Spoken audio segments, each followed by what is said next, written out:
So the numbers for Aquaman The Lost Kingdom are in, the pre-numbers, the forecast numbers, and it doesn't look good for DC and at all.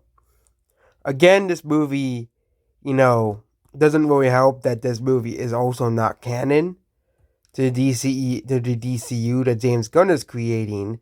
So there's less incentive to see the movie because this is the last of the DCEU movies.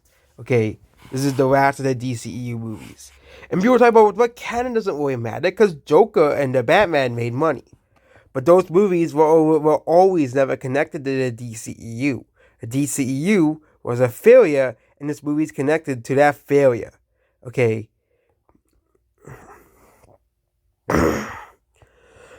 two key Christmas weekends movies are coming out. Aquaman: The Lost Kingdom opening weekend ratings of 32 to 42 million. Of course, it will still have holiday ratings, which is why the domestic ratings is higher, like 105 million to 168 million, because holiday ratings are very unpredictable. For example, the holidays could take movies that make very little money, like Puss in Boots: The Last Wish, and The Greatest Showman, and make them to massive hits. Okay, because usually in January there's like nothing coming out, so you also have January where movies will also leg out in that month as well. Well, yeah, the film was a surprise blockbuster, only around $1.15 billion.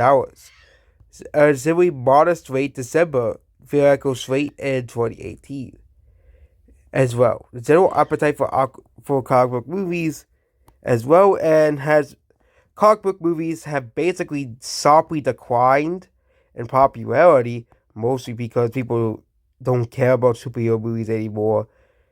People don't give a crap anymore. Early pre-sales basically 25% ahead of the aforementioned Shazam sequel and 62% behind Black Adam after day one of sample market tracking. Holiday release pack could skew one-to-one comparisons in certain models. Then we also have migration sales. The only con is that it's a original animated movie, so yeah. But other than that, this is an Illumination movie, and also there was very little competition for months on end, basically, as well. So, because March is what could be a very weak month for movies. You have a couple movies coming out, but it's not a very strong month. Usually March is usually gonna have like this massive. I think. Oh yeah, Kung Fu Panda 4 is coming out that month, I believe still. So yeah, Kung Fu Panda 4, I believe, is still coming out that month. So you do have one big movie coming out that month. You also have that Godzilla movie still coming out. So you do have something coming out in March.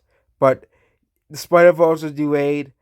The Snow White movie was going to flop anyways, was delayed. The Pixar movie was delayed to 2025.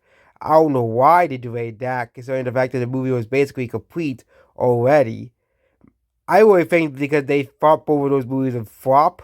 So Disney's trying to delay the inevitable, bull, basically. Okay, they want to delay the inevitable, and they're hoping that they can bring back the Pixar audience with Inside Out to hopefully, reviving Pixar. Okay, yeah, we're talking about, the fact that, basically Disney wants to revive Pixar's success, because remember, Pixar used to be considered the greatest studio of all time, and that Pixar could make no bad movies. But it seems that now Pixar has had box office flop after box office flop after not releasing any of those movies, and after not releasing Luca and Fetus or Tori Red and Fetus, which was still both a grave mistake because both of those movies could have brought in revenue for the Fetus and brought in revenue for the box office overall.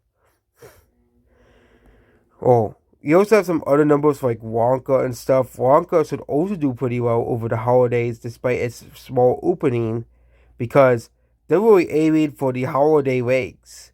Okay, which is usually the 25th through the 31st, is usually the big weekends and days for the box office overall. So Aquaman could still benefit from the holiday legs, kind of like Hunger Games did. But again, knowing the disappointment of superhero movies, I would be too surprised that this movie still manages to lose money. Considering the movie likely cost upward of $200 million, was given the fact that the Marvels did, given the fact that Flash did, given the fact that Shazam costed a lot of money. Actually, Shazam cost like $140 million, I think. But considering that they're going to make this like this big movie like Flash, it probably did cost this movie $200 million to make. So, yeah, that's gonna be a big problem for this movie if it doesn't make any money in China, because it could still make money in China. The first movie was still incredibly successful in China. But again, we'll wait to see. Again, Chinese box office has not been very successful in Hollywood this year all too much. With even movies like Fast X underperforming massively in China than what they used to do in China. Say for Mission Impossible, another IP that traditionally relied on China for its box office success. The reason Mission Impossible 4 made so much money was it made so much money in China. But Mission Impossible Dead Reckoning Part 1 didn't make that money in China at all. Same for Fast X, same for Transformers. So those three IPs really need to try to increase domestic and non-Chinese growth if they really want those IPs to be successful again. And that's it about this video here.